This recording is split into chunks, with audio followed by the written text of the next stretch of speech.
يا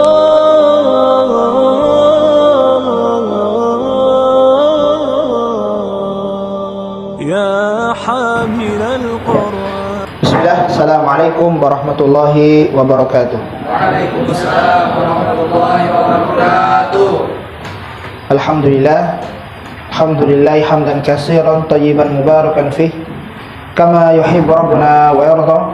Allahumma salli wa sallim wa barik wa an'im ala nabiyyina wa habibina wa syafi'ina Muhammadin sallallahu alaihi wasallam wa ala alihi wa sahbihi wa man tabi'ahum bi ihsanin ila yaumiddin.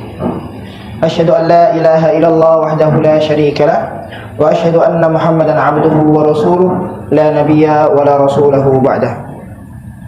Alhamdulillah, segala puji bagi Allah yang telah memberikan kita semua kesehatan, waktu sempat, sehingga pada pagi hari ini yang cerah ini di hari Ahad, semoga Allah memberkahi hari kita dan Allah mudahkan segala urusan kita semua.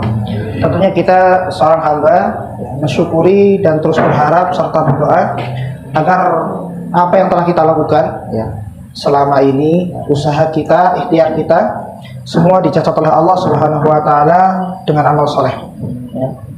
Dan kemudian yang kedua, salawat serta salam tetap dan terus akan tercurahkan kepada baginda besar kita, suri tauladan kita, petunjuk kita, yakni Nabiullah Muhammad sallallahu alaihi wasallam, dan tentunya kepada para keluarganya, para sahabatnya, dan siapapun yang mengikuti sunnahnya dan merintis sebagai penerus risalahnya, berjuang mengemban dakwahnya.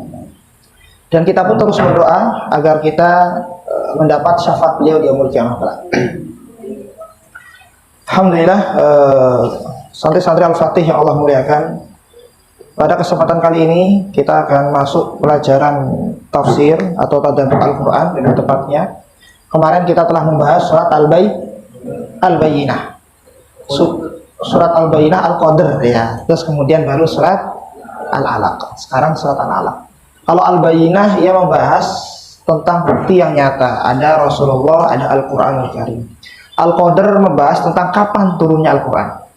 Di malam Lailatul Qadar itu turun sekali dan kemudian dari situ dari setelah turunnya itu baru ia akan turun berangsur-angsur selama 23 tahun.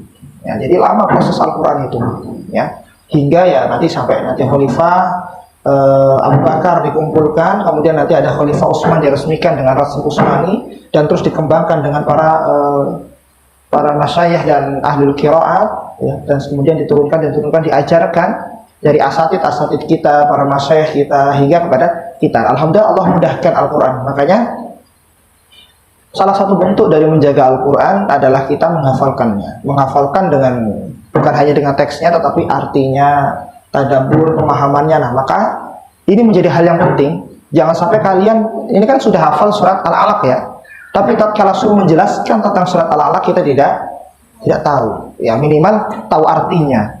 Tapi kalau lebih bagusnya lagi kita bisa mentadabburi surat Al-Alaq itu surat seperti apa sih?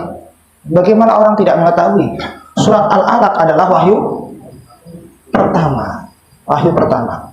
Ini di sini dijelaskan. Asyraqatil anwarir risalatil ilahiyah. Telah datang terus kemudian dengan cahayanya, ini adalah risalah ilahiyah. Risalah dari Allah Subhanahu wa taala. Wa tunazzil wahyu fi buldil haram, fi biladil haram. Telah turunlah wahyu fi biladil haram, di tanah haram, ini Mekah. Ala sayyidir rusul kiram, ini kepada sebaik-baik rasul yang paling mulia. Wa huwa fil ghar Hira, yaitu di dalam gua Hira. Yata'abbudu rabbih, ia beribadah. Ia wahyu ini adalah bentuk ibadah, membacanya juga ibadah kepada Allah Subhanahu wa taala. Wa kana hadha bidayatul wahyi ala Rasulillah sallallahu alaihi wasallam. Ini adalah wahyu pertama. Jadi turunnya hanya 1 sampai 5 dulu, maka nanti ayat seterusnya dilanjutkan karena ayat setelahnya itu nanti akan membahas tentang bagaimana orang-orang yang mengganggu orang-orang yang mendurhakai Rasulullah, bahkan diceritakan khusus ya saat Abu Jahal mengganggu Rasulullah ketika sholat. Ini dibela sama Allah. Nah, maka dari kata pertama yang adalah Iqra, ya, tapi sebelum kita mulai ini tentunya kalau wahyu pertama berarti masuk Makkiyah atau Madaniyah? Makkiyah, jelas Makkiyah. Maka nanti dari kata yang pertama kita sebut Iqra, yaitu artinya apa? Bacalah. Nah, perintah bacalah ini hakikatnya adalah kita diperintahkan untuk membaca Al-Qur'an Karim.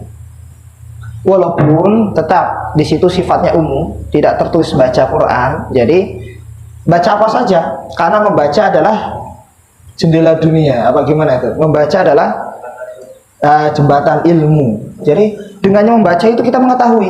Memang begitu. Ya, coba kita mau pintar apa, baca. Jadi perintah umumnya adalah banyak baca, gemar membaca. Walaupun perintah khususnya adalah membaca Al-Qur'anul Karim. Menjadi kesalahan terbesar tatkala kita menaruh, oh kita gemar membaca, baca apa? Berita, baca buku, baca novel, enggak, atau baca apa lagi? Komik, baca manga, atau baca apa itu ya? Ya. Jangan sampai membaca itu semua lebih dominan daripada membaca itu maksudnya. Tetap perintah pertama ini adalah khususan untuk membaca Al-Qur'an Karim, walaupun bersifat umum, semua membaca apa saja yang itu bersumberkan daripada ilmu. Ya, jadi kalau mau mengetahui perintahnya bacalah. Nah, ini adalah perintah ya Allah yang disalurkan kepada Jibril kepada Rasulullah, ya ini bacalah. Nah, sebetulnya asbabul nuzul. Ya, saat ini tatkala itu hadis yang diriwayatkan oleh Aisyah radhiyallahu anha ya, yang dibawakan oleh Imam Bukhari dan Muslim, bahwasanya mimpi, awal-awal mimpi adalah tatkala Rasulullah saat tidur. Jadi sebelum dapat wahyu di Gua Hira, Rasulullah sudah punya perasaan dan sudah kedekatan kepada Allah, kepada Rabb-Nya ini. Ya. Dan ia dimimpikan suatu mimpi yang dimana mimpi ini berbentuk cahaya, ya. Mimpi ini berbentuk kabar gembira. Dan setiap ia mimpi, ia menyendiri di Gua Hira. Jadi tidak langsung, ya. Bukan Nabi tahu-tahu langsung ke Gua Hira, langsung dapat wahyu, bukan. Awal mimpi dulu. Nah, setiap mimpi Nabi merenung. Merenungnya di mana? Di Gua Hira. Ya. Ini berkholwat bahasanya, bermesraan dengan Allah, ya, tidak ada yang ganggu. Nah, beginilah ya seorang nabi, seorang rasul, dan biasanya banyak ya para orang-orang yang berilmu dan orang yang soleh, ia ada waktu khusus bersama Allah. Dia ada waktu khusus bersama keluarga, ada waktu khusus bersama masyarakat karena ia hidup di dunia berlingkungan sosial. Ada waktu khusus yang tidak lupakan dia bersama Allah. Maka coba atur kapan waktu khusus kalian bersama Allah. Sebelum subuhkah atau tengah malamkah? Nah, ini tergantung ya. Bermunajat, bermesraan dengan Allah. Nah, ini Nabi sudah lakukan nih. Cuma suatu saat ya, dan diceritakan juga di hadis tersebut Rasulullah membawa bekal yang disiapkan oleh Khadijah ya untuk dibawa ke sana ya. Karena butuh bekal ya. Nah, suatu saat datanglah malaikat Jibril alaihi salam, lalu menyampaikan wahyu Iqra.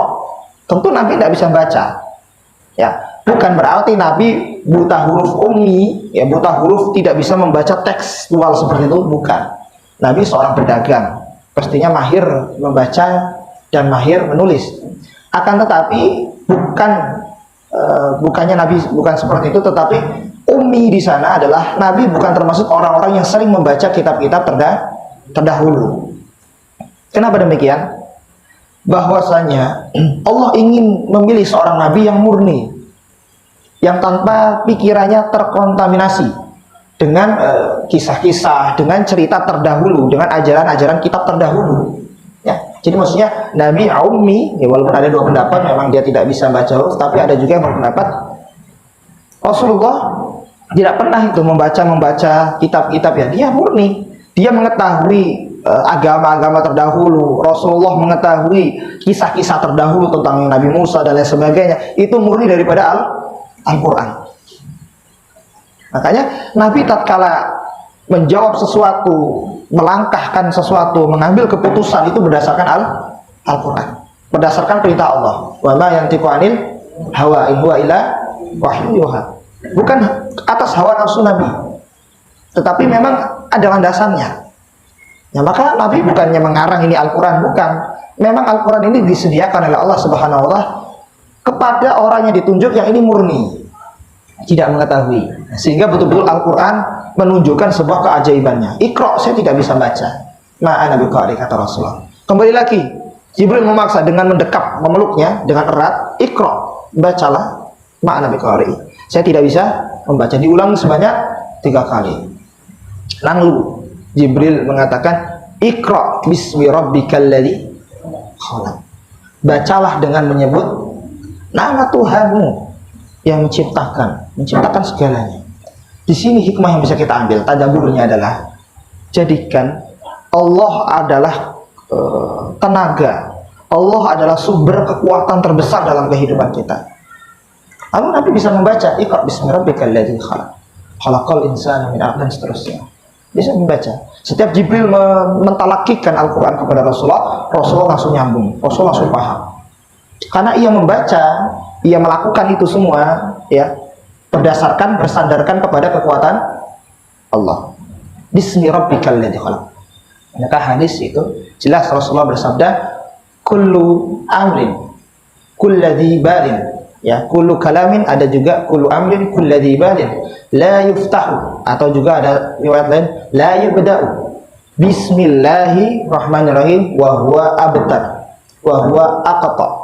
Barang siapa yang memulai kalam atau memulai amr, sesuatu urusan, tidak dimulai dengan bismillah, maka terputus aqta, ya, atau abtar, tertolak. Apanya? Pahalanya di sisi Allah. Kenapa demikian? Karena dengannya basmalah kita menyandarkan, kita berbuat seperti itu, kita sandarkan kepada Allah. Contoh, Sulaiman ketika mengirim surat, atasnya tulisannya gimana? Innahu min Sulaiman wa innahu bismillahirrahmanirrahim. Jadi kalau antum SMS tuh bismillah, Afonsa, atau bismillah, assalamualaikum. Surat kan begitu, bismillahirrahmanirrahim, assalamualaikum. Ya, jadi dengan basmalah. Begitu juga dengan keluar rumah. Apa keluar rumah? Iya, bismillah tawakal. Bismillah, saya bertawakal. Dengan bacaan basmalah. Baca Al-Quran juga demikian. Walaupun ada beberapa yang mendapat ta'awudz saja. Nah, ini salah. Ta'awudz kemudian basmalah. Ya, ta'awudz dan basmalah. Bolehkah baca Al-Quran dengan basmalah? Ya boleh. Ya. Tapi memang perintahnya adalah ta'awudz. Ya. Wa idza qara'tal Qur'an fasta'idz billahi minasyaitonir rajim. Perintah membaca Al-Quran dengan ta'awudz. Tetapi boleh nggak ditambahi dengan basmalah? Ya boleh. Karena ini tadi, Iqra bismi rabbikal ladzi khalaq, dengan bacaan basmalah. Sebelum wudu bismillah, lagi di kamar mandi sini, ya dalam hati bismillah. Mau sholat bismillah, mau piket bismillah. Ya, jadi dengannya itu kita menyandarkan apa yang kita lakukan untuk Allah. Niatnya memang ini kita mau bekerja untuk Allah. Dengan basmalah lebih mantap lagi, karena kita minta kekuatan, minta kemampuan untuk menyelesaikan tugas. Antum mau nyatet, mau nulis, mau ngafal, selain ta'awudz, bismillahirrahmanirrahim. Minta kekuatanmu ya Allah. Nah itu ya. Iqra bismi rabbikal ladzi khalaq. Ya, khalaq. Jelas ya, Allah menciptakan semuanya. Khalaqal insana min 'alaq. Apa artinya? Allah menciptakan manusia dari alaq, iya, segumpal darah. Ay khalaqal jinsil insani alladzi huwa asrafal makhluqat. Jadi Allah menciptakan manusia ini dengan asyraf, mulia, yang paling mulia makhluqat di antara makhluknya. Ya, maka di dalam surat At-Tin gimana? Innal insana gimana? Laqad khalaqnal insana fi ahsani taqwim. Maksudnya adalah manusia ini punya potensi, ya. Manusia ini punya kemampuan untuk dekat sama Allah, punya kemampuan menjalankan syariat. Cuma kalau hewan, jin, batu, gunung, kan tidak seperti kemampuannya tidak seperti manusia yang bisa mengikuti. Nah, tinggal kita milih mau mengikuti yang benar atau yang nggak benar itu. Nah, di sini ada hadis yang diriwayatkan oleh Ibnu Mas'ud. Ya. Ya, di sini dibawakan oleh Bukhari dan Muslim bahwasanya Rasulullah SAW ini bersabda bahwa shadiqul masduq, bahwasanya Rasulullah itu seorang yang dibenarkan, lagi orang yang benar dan lagi banyak orang yang membenarkannya, maksudnya tidak laku dibenarkannya. Dia mengabarkan, Rasulullah ini mengabarkan, inna ahadukum yajma'u khalquhu fi batni ummihi arba'ina yawman nutfah. Kita nih manusia ini dikumpulkan di dalam rahim ibunya selama 40 hari berbentuk nutfah. Apa nutfah? Air mani. 40 hari masih mani dan ini belum menjadi darah, ya. Summa yakunu 'alaqatan misla dzalik, dan kemudian dijadikan ia darah setelah 40 hari juga. Jadi 40 hari bentuknya mani, 40 hari bentuknya darah, segumpal darah. Summa yakunu mudghatan misla dzalik, kemudian dijadikan oleh Allah segumpal daging. 40 hari juga. Totalnya berapa itu? 40 120 hari. Berarti berapa bulan? Berapa bulan? 4 atau 3 bulan? 4 bulan. Ya, 4 bulan ya, karena satu bulannya 30 hari. Summa yursalu ilaihil malak, kemudian diutuslah seorang malaikat atau seorang malaikat, ya diutus sama malaikat ya. Ya. Kemudian apa? Fayunfakhu fihi ruh, dia meniupkan ruh. Nah, maka nanti di sini ada perbedaan pendapat ulama tentang zakat fitrah. Tatkala dia sudah 44 bulan lebih, dia wajib dikeluarkan zakatnya. Ada yang nunggu nanti dia lahir. Begitu juga dengan membunuh. Membunuh kalau dia terhitung dia sudah lebih dari 4 bulan lebih ke atas, dia hitung sudah membunuh jiwa. Kalau belum berarti dia belum katakan membunuh. Nah ini Allah a'lam bishawab, karena memang nanti kalau sudah 44 bulan ke atas dia sudah dikenakan, ya dia sudah manusia, sudah ada ruhnya, ya. Wa yu'maru bi arba'i kalimatin, dan kemudian diperintahkan dengan membawa 4 kalimat, 4 hal, 4 perihal. Bikat birizkihi wa ajalihi wa amalihi wa saqiyun wa sa'id. Ditetapkan apanya? Rezekinya. Jadi kalau kalian mau cari ilmu, mau cari rezeki sebanyak-banyaknya, udah rezeki kalian sudah ditetapkan tatkala kalian belum lahir. Kalian mau kerja ini, mau jadi pengusaha, ada yang mau jadi dai, ada yang mau jadi apa misalnya tentara. Itu rezekinya itu sudah ada, udah nggak bisa dirubah itu. Ya, kemudian wa ajalihi, nah nggak bisa, la yastakhiruna sa'ata wala yastaqdimun, tidak bisa ditunda-tunda, tidak bisa di akhir-akhir kan nggak bisa, sudah, ya. Kemudian wa amalihi, dan amalnya sudah ditetapkan, ya. Rizki, terus kemudian ajal, amalnya, amal itu perilaku kita sudah ditetapkan. Kemudian baru sakiyun au sa'idun, ia bahagia atau dia sengsara juga telah ditetapkan. Pertanyaannya, Ustaz, kalau semuanya sudah ditetapkan, untuk apa kita hidup kan? Ya kan kalau kita sudah ditetapkan jelek, ya jelek aja.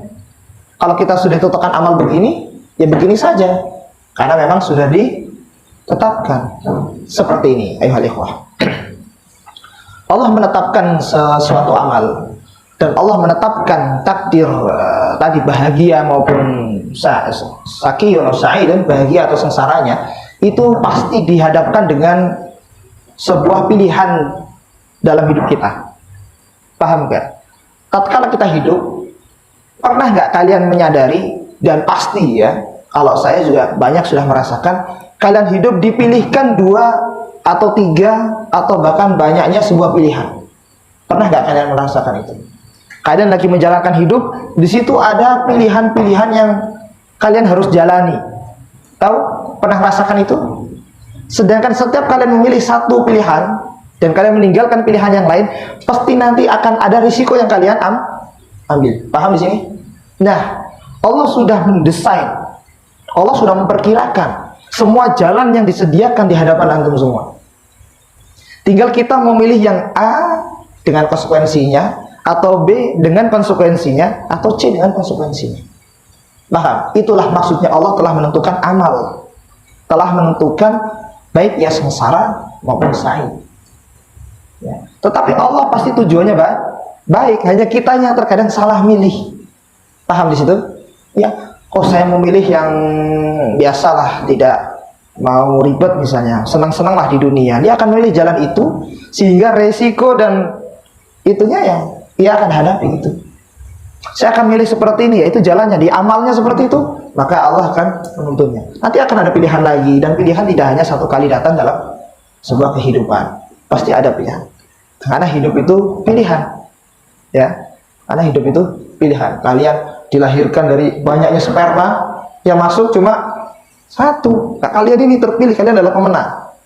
Ya, coba yang lainnya pada gugur. Ya, kalau ada yang kembar, dia dua itu.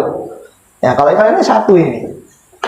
Ya, nah kalian ini bisa melihat bagaimana proses penciptaan manusia di dalam surat Al-Mu'minun ayat 13 dan ayat 14. Ya, yaitu ayat 13 dan 14 dijelaskan nanti dari air, cairan, dan kemudian nanti ada darah, kemudian ada daging, dan kemudian nanti akan dibentuk. Baru nanti daging ini kan berbentuk seperti apa? Zigot ya.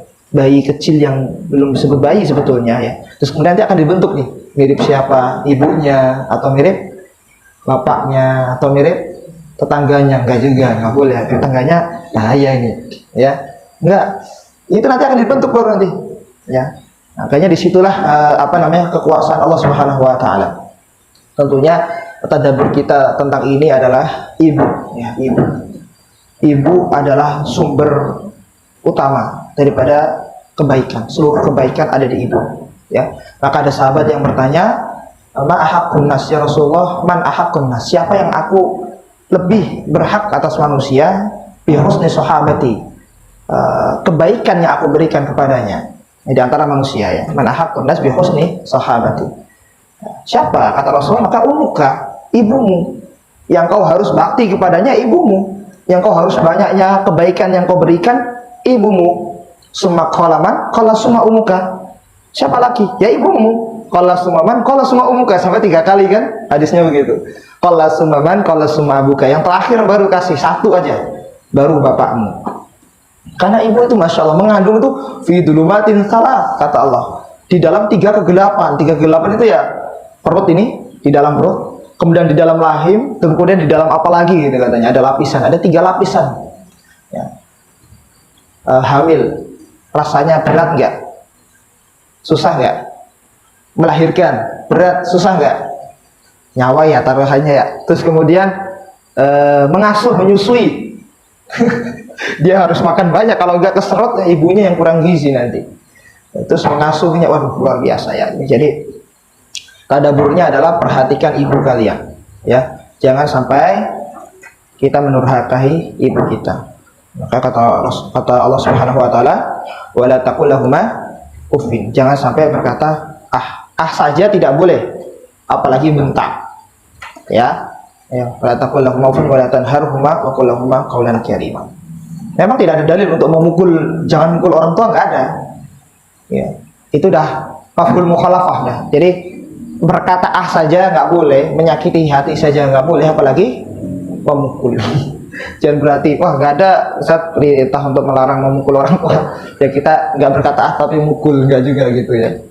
Ya, kita lanjutkan tadi. Iqra bismi rabbikal ladzi khalaq. Khalaqal insana min 'alaq. Ini manusia tercipta dari segumpal darah. Maka darah adalah sesuatu biologinya nih ya. Wah, ini nyangkut ke biologi kalau tadabbur nih ya, bukan hanya tafsir. Darah adalah cairan yang paling dominan di tubuh kita. Tubuh kita diperes gitu, itu cuma sedikit. Kenapa kita bisa besar? Subur itu banyak darah, banyak air cairan.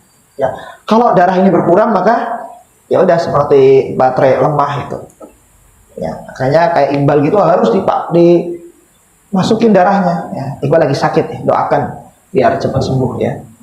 Pusing. Jadi kalau lagi olahraga Iqbal nggak bisa, jangan. Udah kelihatan pusing dah, dia ikut larinya aja atau ikut awalnya saja, kemudian duduk di situ boleh, atau istirahat. Jangan dipaksakan, ya. Karena kekurangan darah itu pingsan jatuhnya. Ya. Hati-hati. Nah, itu tadi ya. Jadi lanjutnya ayat berikutnya apa tadi? Iqra wa rabbukal akram. Ya, artinya adalah bacalah dan Tuhanmu yang akram, mulia. Alladzi 'allama bil qalam. Nah, ini ada pendapat bahwasanya yang pertama kali diciptakan adalah qalam, pena Allah. Sedangkan dari pena inilah semua diatur. Ya, maka kita sebutkan salah satu hal yang pertama diciptakan Allah adalah pena. Karena nanti ada yang mendapat bukan pena tapi yang lainnya. Ya, surga dan neraka dan lain sebagainya. Ya. Bangunan ada fondasi Ka'bah yang sudah disiapkan. Jadi salah satu hal yang diciptakan Allah pertama menciptakan langit, sebelum menciptakan langit dan bumi adalah pena. Nulis. Sudah baca lalu kekuatan menulis itu hebat. Bahkan di zaman ini, di zaman narasi, ya, barang siapa yang tulisannya bagus, wah itu bisa mendongkrak sebuah, ya tergantung sebuah kejahatan atau sebuah kebaikan. Coba antum lihat netizen komenannya. Nah, kan itu nulis juga kan, bisa jadi menjatuhkan orang, bisa jadi mengangkat orang dengan sebuah narasi yang ia bangun. Maka yang pintar nulis, dai pintar nulis, ya. Jadi baca dan menulis. Alladzi 'allama bil qalam. Lanjutnya, 'allamal insana, ia mengajarkan kepada manusia yang tidak mengetahui. Yang ketiga, ngajarkan ilmunya. Ini 3 serangkai ini tidak boleh lepas. Apa? Satu baca. Yang kedua, tulis. Yang ketiga, ngajarkan. Nulis itu, ini ada perkataan bagus dari Imam Asy-Syafi'i. Al-ilmu saydun. Ilmu adalah binatang buruan. Ya. Wal kitabu atau kitabah qaiduhu. Tulisan adalah qaiduhu, apa? Tali kekangnya, tali ikatnya. Kalau hewan buruan kita tangkap lalu tidak diikat maka lepas. Ibnu Abdul Barri juga mengatakan hal yang demikian, miripnya qaidul ilma bil qalam. Ikatlah ilmu dengan qalam, dengan menulis, ya, diikat. Kalau tidak diikat maka lepas. Maka kalau kalian hafal Quran, ada PR nulis Al-Quran. Ada PR nulis Al-Quran. Ya, inilah wahyu yang pertama turun, ayat 1 sampai ayat 5. Nah, kita lanjut insyaallah. Kalla innal insana layatgha. Nah, hayla ayyuhal ikhwah azanillahu wa iyyakum jami'an. Nanti kita ayat yang ke-6 ini dan seterusnya. Di dalam surat ini berbincang tentang Abu Jahal. Ayat ini dan seterusnya berbincang tentang Abu Jahal, tetapi juga menjadi sebuah peringatan bagi seseorang yang mengganggu orang yang baik, mengganggu orang yang benar, mengganggu orang yang sholat, mengganggu orang yang sedang beramal soleh. Ini peringatan besar. Walaupun ayat ini berbicara tentang Abu Jahal mengganggu Nabi tatkala sedang sholat. Kalla innal insana layadgha. Artinya, ya, manusia melampaui batas. Pokoknya kalau dalam Al-Quran itu kata al-insan itu kebanyakan mesti negatif, ya. Walaupun di dalam surat At-Tin tadi kita baca al insana fi ahsanil taqwim, tetapi sifatnya itu rata-rata negatif. Contoh ini tadi, innal insana layadgha. Innal insana khuliqa halu'a. Terus innal insana ladalumu kafar. Jadi sifatnya itu negatif, itu dolim, kufur, gitu, keluh kesah, itu sifat insan. Karena memang insan ini kalau bahasa kita nih Quran, insan ini masih nol, masih belum ada iman. Dia baru insan saja, belum beriman, masih umum manusia gitu, tetapi masih umum, belum ada amanu, belum ada takwa, belum ada. Jadi al-insan ini baru sifat dasarnya insan begitu, ya. Dan tatkala insan yang ayat makkiyah pasti menyebutkan orang-orang kafir.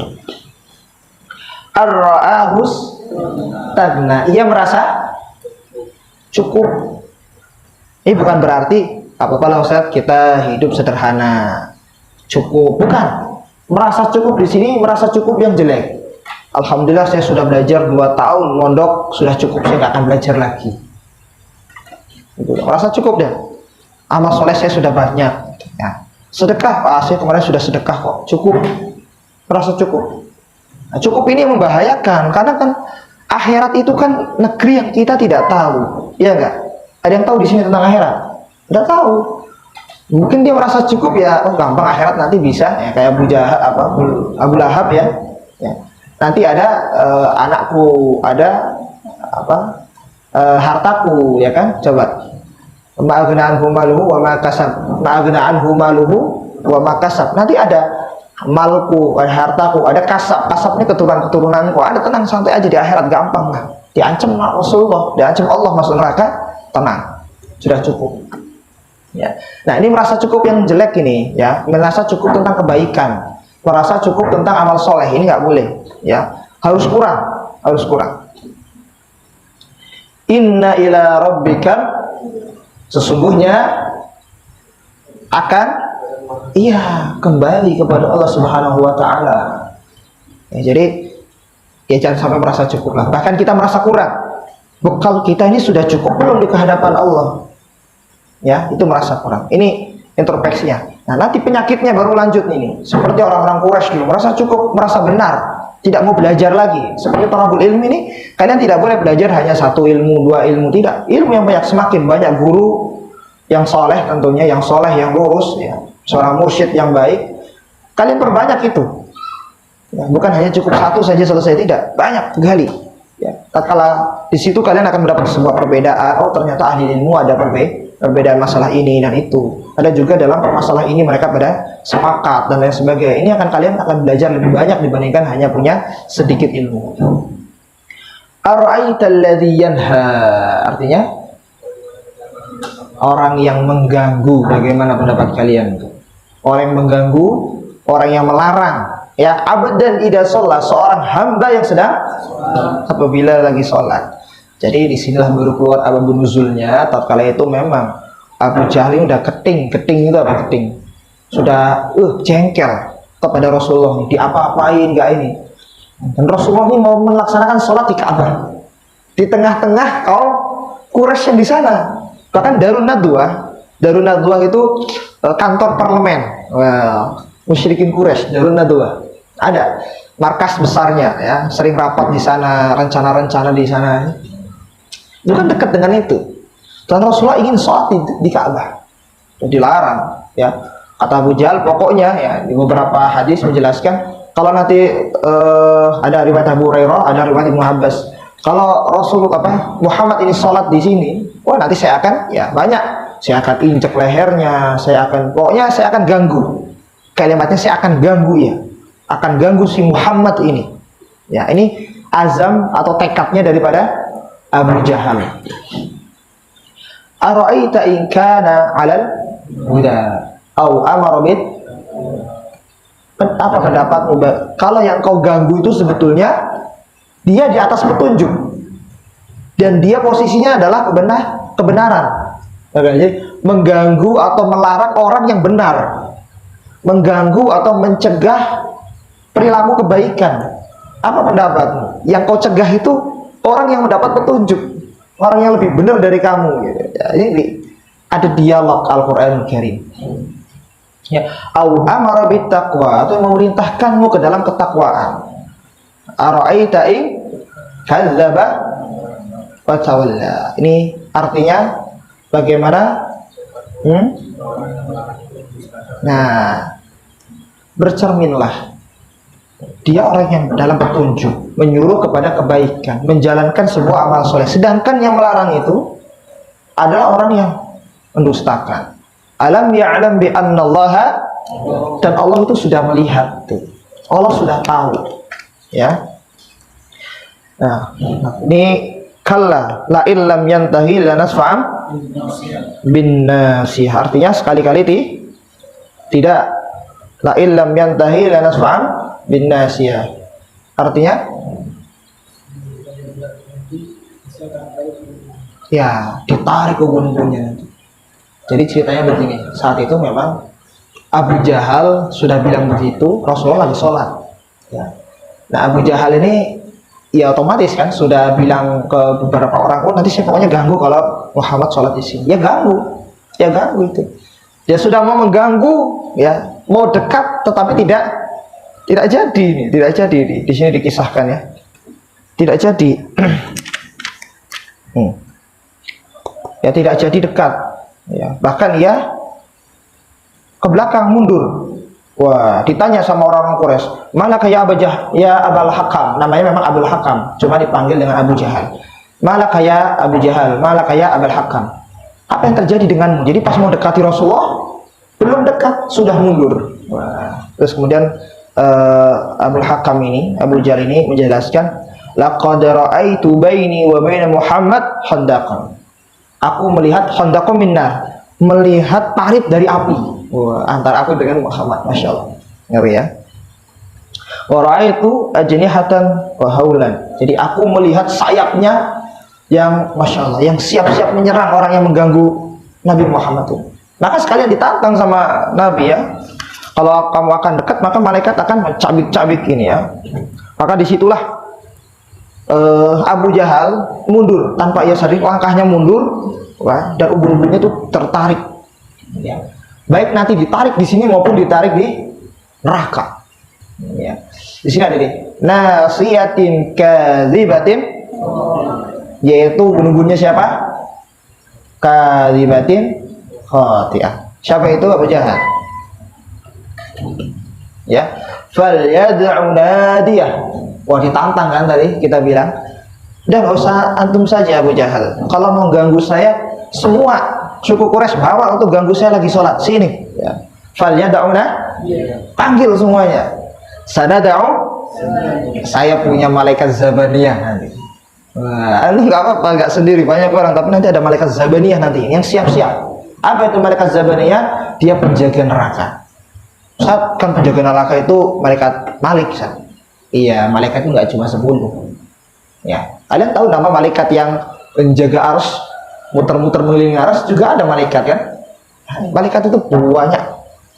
Ya, dan malaikat Malik penjaga neraka, malaikat Zabaniyah siap nanti juga menyiksa orang-orang di neraka. Jadi kita mendapatkan nama malaikat baru, itu adalah namanya malaikat Zabaniyah, penjem.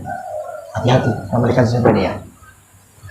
Kalla la tuti'hu wasjud waqtarib. Sekali-kali tidak. Terus ya. Jadi sebetulnya ya ikhwazanillahu wa iyyakum jami'an, Iqra adalah sumber daripada ilmu. Ya, di situ kita belajar membaca, kemudian belajar menulis, kemudian belajar mengajarkan. Muaranya apa? Ujungnya apa? Wasjud wa. Ujungnya merendahkan diri kepada Allah. Sujud itu kan posisi paling rendah, ya enggak? Kalau tiduran, tengkurap misalnya, itu badan sama kepala sama. Kalau sujud, mana lebih rendah? Kepala sama kaki sama, ya enggak? Maksudnya apa?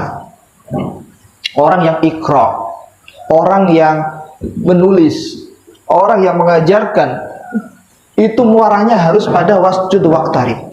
Semakin banyak ilmu, semakin misalnya habis makan, ya, terus kemudian kajian, sudah mendapatkan ilmu, nunduk, ngantuk.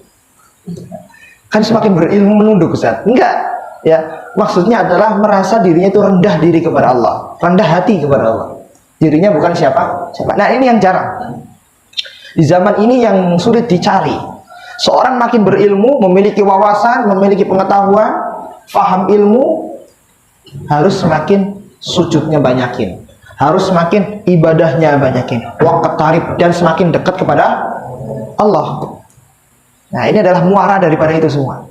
Ya, jadi surat ini menyampaikan inilah. Semua dilandasi dari ilmu. Mau ngapa-ngapain pakai ilmu. Makanya penting ini menjadi surat yang turun pertama dengan ilmu. lalu sujud nanti di situ ada halangan, ya kan, ada namanya orang pengganggu dalam sholat dan lain sebagainya, ada peringatan tentang malaikat zamaniyah, tetapi muaranya apa? Bagaimana kita bisa bersujud dan bertakarub kepada Allah, ya. Maka di dalam kitab Tadhkiratus Sami, ya, wal mutakallim fil adabil alim wal muta'allim, karya Syekh Imam Ibnu Jamaah, Badruddin Ibnu Jamaah, itu menjelaskan di bab kedua kalau nggak salah tentang orang yang berilmu atau adabnya para ulama, adab para ulama terhadap dirinya. Ya, ada 12 bab. Itu yang pertama menyebutkan adalah hendaknya ada rasa muraqabatulillah, dia merasa diawasi oleh Allah. Kan gitu kalau kita belajar ihsan, ya enggak? Anta abudallah ka'annaka tarahu fa in lam takun tarahu fa in lam yakun yaraka. Jadi kalau kita beribadah, ya udah merasa lagi lihat Allah nih. Oh ya Allah ngawasin nih. Tapi kalau tidak bisa, sudah yakinlah bahwasanya Allah pasti melihat kita. Itu merasa muraqabah, dekat dan diawasi.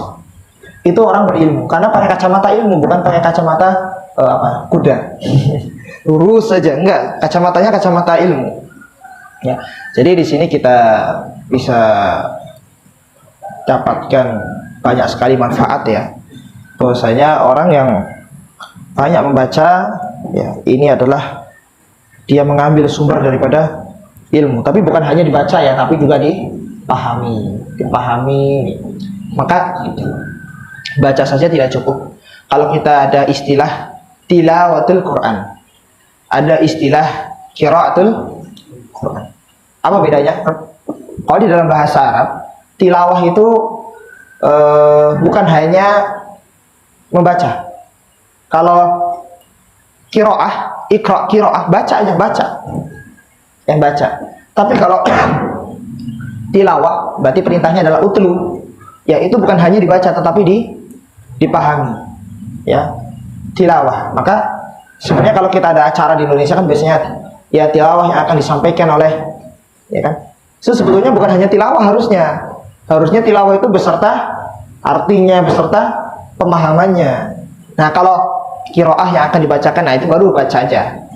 Nah, ini bedanya antara qira'a yaqra'u dengan tala yatlu. Ada tilawah, ada qiraah, itu berbeda dalam bahasa Arab. Kalau tilawah serta diikuti dengan pemahamannya, serta diikuti dengan maknanya. Kalau qiraah baca saja. Maka perintah pertama baca dulu, ya, baca dulu, nanti pahamnya menyusul, pemahamannya menyusul, ya. Itu saja yang bisa kita sampaikan, ya. Jadi tentunya belajar surat Al-Alaq menjadikan kita lebih tunduk, lebih gemar bersujud, merendahkan hati dan diri kepada Allah. Karena biasanya orang yang tunduk, yang sujud, yang takut itu bukan hanya dengan ilmu, ya, tetapi dengan 3 hal. Di sini ditulis, ya, ini miskin, fakir. Orang yang miskin, ya, fakir miskin, ya akan tunduk, ya enggak, sama orang yang punya duit, ya kan?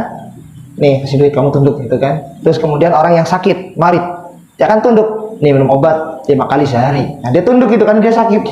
Apa gak keracunan, Dok, gitu? Enggak, karena dia sakit kan, dia tunduk. Terus kemudian orang yang mati, ya, tunduk kepada sang Rabbul Alamin.